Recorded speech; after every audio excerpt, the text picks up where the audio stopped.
The opinions expressed in the following paid program do not necessarily represent those of WJZ, CBS Radio, its employees, or sponsors. On your mark. Set. Go. You're listening to The Runaround with Brad Jager and Greg Jubb. On Baltimore's home for ESPN Radio. ESPN 1300 AM. Hello, everyone. It's Monday. It's 5 o'clock. That means it's time for The Runaround, the only show that will keep you up to date with everything in the world of running, track and field, and endurance athletics. As always, the show is brought to you by Halliburton Sports. If you're looking for the widest array of running shoes and gear, check out Halliburton Sports online at halliburtonsports.com or visit their Baltimore showroom on Pulaski Highway. This is Greg Jubb in the booth with Brad Jager and Ryan McGrath. And before we get into the race recap, I'm excited to announce MedStar National Rehabilitation Network will be sponsoring a segment called The Big Hurt, all about running injuries, how to prevent them, and more importantly, how to rehab them. That'll be starting next week, April 30th. Also, before we hop into the race recap, today we have a feature segment with Jason Hartman, the top American and fourth place finisher at the prestigious Boston Marathon. All that and more coming up shortly. And actually, one more thing I want to say, Brad and Ryan. Sorry I'm hogging the mic today. The Runaround t-shirts are in. In fact, we are wearing them right now. And as you can see, they look gorgeous on us. They are form-fitting, slimming. They look wonderful. And they're comfortable, very comfortable. So big shout-out to Richard Sharp at Sharp Graphics for taking care of those for us. But first, race recap. A lot of things going on this week, Brad. As always, what's new? It's nice to be back, too, after sunny and hot Boston, back to rainy and cold Baltimore here. It was a busy weekend. I'm going to start with the ladies. Alexis Franklin, 55-27 in the 400 at the Knights Invitational, and also Mercedes Tillman at the Viking Invitational, 55-73. If you look at our top 25 results for the 400 for ladies, all top 25 are under 60 seconds this early in the season, and there's a slew under 57 seconds. So 400 could be a good event towards the end of the season here. Also, let's see, a freshman at Georgetown Visitation, and I can figure out her name. I'll remember it. She ran 5:08 and 11:17 2-mile at Viking this past weekend. Emily Kaplan. Yeah, there you go. Thank you. Emily Kaplan. At Darius Ray Invitational over in Magruder, Jalen Walker, a freshman at Northwest, ran 11:04 in the 100 meters. And Jalen Robinson McCoy, once of DeMatha Catholic, now of C.H. Flowers, ran 1:56.11, the state leader in the 800. Let's see, Brittany Wade at the Viking Invitational, 2:12.800, fastest time in the state by far this year. See, the impressive thing about that race, I was there. All the 800s kept taken out really slow each time. I think each one was about 75 seconds. Right. And you think eventually they got to break through. But they went out, I want to say, 68. So you're thinking, okay, we'll dip under 220, but she came back in negative split. It was pretty impressive. Well, Ashley Hayes, who finished second at 2:16 from Severna Park, isn't one to sit back very often. She likes to go out and push the pace a little bit too. So, but they blew out the field. It was 1-2 and then a gap. But 2:12 for sure, very impressive. Yeah. Let's see, Ron Darby and Dondre Eccles of Potomac both ran 10.69 in the 100, and I think we're going to have them both on air in studio here in about 2 weeks from Potomac. So they've been traveling all over the country. And also, Wise High School, 126.8 in the 800 relay. That is smoking. Yeah. Now, you see more of the 4x200 usually in the indoor season. Sometimes they don't run the 4x200 that often. But really, you get to see the benefit of it, not having those tight turns indoors, right. Yeah. Only running one turn per leg. That's smoking. Yeah. They also came back running 3:18 in the 4x4 with Largo at 3:19. That's 4 teams now under 3:20 in the 4x4 in Maryland this year. At 3:15 leads it with Suitland High School. So it's going to be a fast year. Do you think you will see something from them at Penn Relays? I mean, sometimes Long Beach Poly, those teams from California, they're teams. They're fielding teams that are running 3:07, 3:08. Yeah. Some years. Yeah. So, and that's no slight to running a 3:15. That's very impressive. But I want to see some Maryland teams. I'd like them to make the championship round. If they can do that, that's a plus. Right. That's tough. Right there. 4x4 is always tough, very competitive. They're going to have to go under 3:15 to make it. Also, team-wise, 2 teams that you normally don't think going to do well in the state meet are looking real tough this year. One is Frederick Douglass out of PG County, and also Thomas Stone out of Charles County down in southern Maryland. Both those teams are surprising a lot of people, and I think when we come to state meet in late May, they're going to be going home with crowns. Right, I saw Frederick Douglass at the Viking Invite this past weekend, and it wasn't just, they have some fantastic sprinters. Their sprint and relay teams and their sprinters as individuals are fantastic, but also Quincy Sutton, he at the Viking Invite won the discus and the shot put, throwing 153 and 4 inches and 53 and 4 inches respectively. Very impressive. Very impressive. Gilman High School, Johnny Foreman giving a shout out to your 200 relay 2 weeks ago. They put out a 10:26 DMR. They're going to be running the DMR at Penn Relays this week, so I would like to see them come on to 10:20. And Maryland's got a history at the DMR, the Championship of America. Good counsel 2 years ago. Yep. Kyle Graves and company. If you remember that, they won the Championship of America. Yep. Took home the big old plaque. Yep. So what else is going around the rest of the world there, Gregory? Well, that's why we're going to bring in Ryan McGrath here, our marathon expert. London Marathon was this past weekend, and it was another barn burner, my friend. London Marathon, has a history of being just a terrific field. The race organizers do a stellar job of getting the fastest people, and this year was absolutely, no different. They had the world record holder, the world champ from the last 2 years. So it was really going to be interesting to see, especially as we've continued to talk about the Kenyan team selection for the Olympics. And at the end of the day, it was Wilson Kipsang by over 2 minutes, running just 5 seconds off of the course record, and he did it by throwing in a just over 14-minute 5K from 20 to 25K in the race. He got to the halfway point. He just took off. The pace setter said, "No thanks, I'm done," and he just went for it. When you get the pace setter to drop out, you've done something pretty crazy. He couldn't even match. I mean, 14:09, and usually it's impressive if you see, wow, he just clicked off of 4:40. I mean, we're talking, something even a little bit quicker. Yeah, pound for pound. the start of the race, 4:39 first mile. You knew it was going to be hot from the get-go. The pace setters, there were 2 of them. They were charged with the task of bringing them through 101.45, which is 2:03.30 pace, which would be slightly under world record. And they were a little bit long to 102.12 at the half, and that's where Kipsang just took the race into his hands and just went with it. And we talked about this earlier. He ran a 2:03 at the Frankfurt Marathon.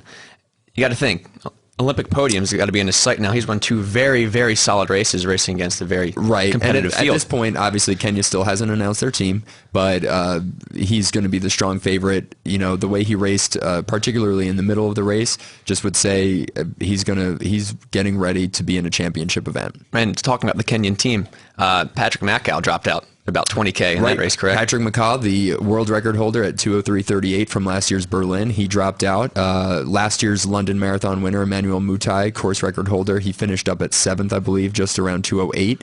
And it was really a surprise for second place. Martin Lell, who has done London 5 times and has never finished worse than second, he came in a sprint finish over Teske Kebede of Ethiopia. And see, if I were in charge of the federation that chooses the Kenyan athletes to compete at the marathon, I'd be nervous being like, is it really just luck of the draw right now? Because the best athletes, a marathon's a tough race. Sometimes you have to drop out. Sometimes you're not feeling it.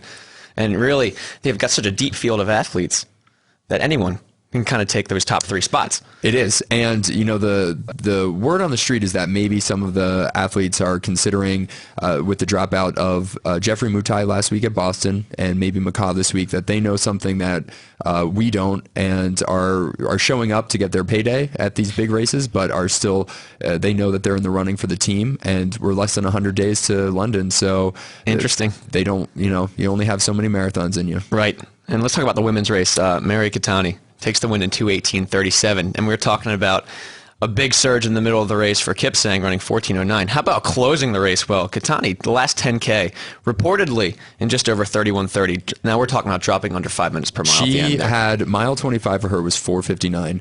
She wasn't running any slower than 5:04.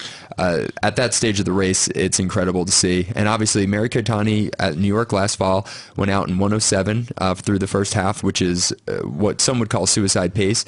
But like we always say, you have to run fast to run fast. And at some point, she'll bring that second half close to 1:07 and, could see possible world record, which is 2:15.25 or something.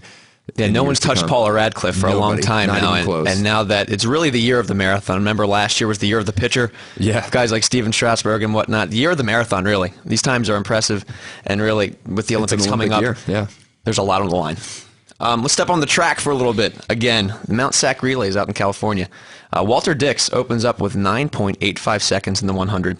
He was the only man to medal in the 100 and 200 meter runs in last year's World Championships, and that has a lot to do with the fact that Usain Bolt false started and was removed from the 100 meter final that Johan Blake took. But nonetheless, very impressive. This is someone who's a contender on the world stage really year after year ever since he graduated from Florida State.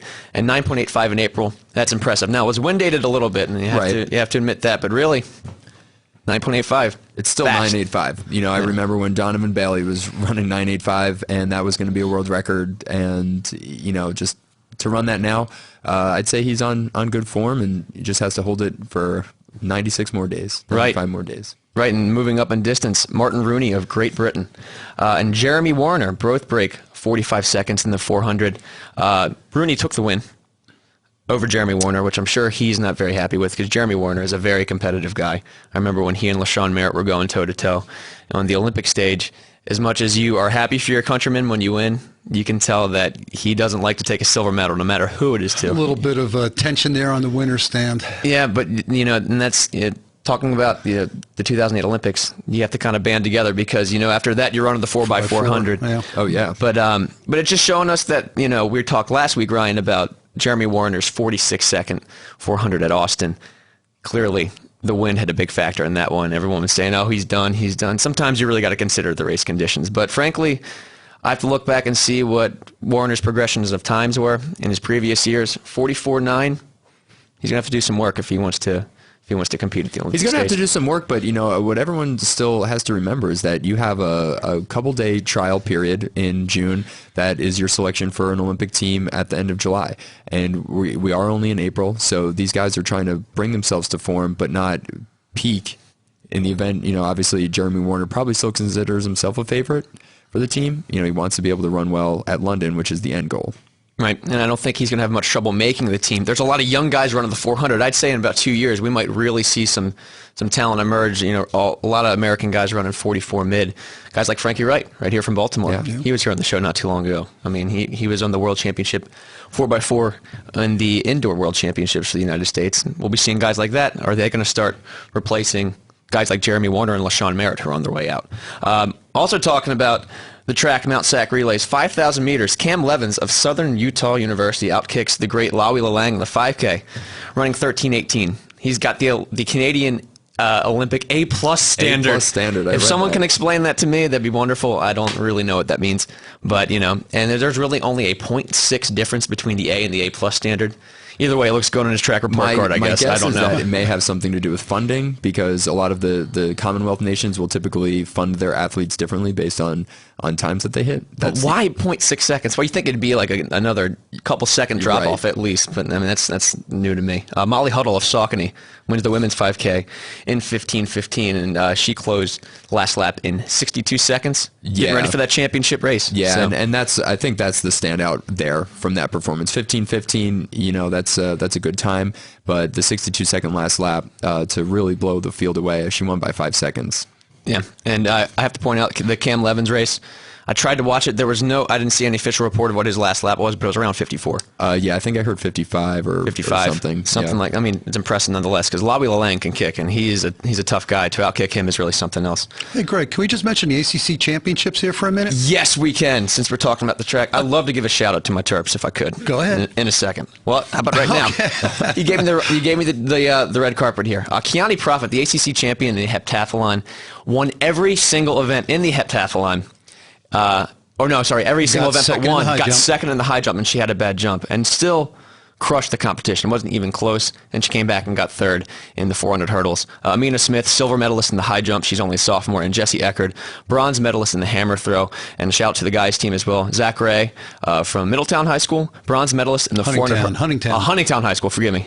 Bronze medalist in the 400 hurdles and in the long jump. Not to mention he scored points in the 110 hurdles as well. And John Hill, formerly of Walkersville High School. Yep. Bronze medalist in the high jump, 7 feet, 1.5 inches. So congrats to my Terps. And Go a couple Terps. of other ex-Maryland athletes that did really well. Tasha Stanley of UNC and Eleanor Roosevelt High School. 203. 203. For won the the win. 800. And Morgan Gay of Virginia got second in the 1,500 meter run at 4:26.1, and then came back and got second in the 5,000 at 16:37. Tough double. I haven't seen her run the 5,000 much this year at all. She's been an 800, 1,500 lady. I think she got fifth in the mile indoors, so clearly she was able to run the best of them. But, I'm surprised she actually lost the 1,500, but nonetheless, it's a tough double. Yeah. And 2 silver medals at the ACC Championship. She led not the bad. prelims at 4:23, so. Very cool. Hey, we're going to be giving away a Runaround T-shirt today. That's right. Fifth caller. This is almost our 5th month on the air, so as such, we're going to give away to our 5th caller a Runaround T-shirt. It's sweat wicking, it's comfortable, it's very good looking. Call us at 410-481-1300. But coming up, we will have a live exclusive interview with Jason Hartman, the top American and 4th place finisher overall at the Boston Marathon. He's going to tell us about how he beat the heat in Beantown and what his future plans are for racing. You do not want to miss this.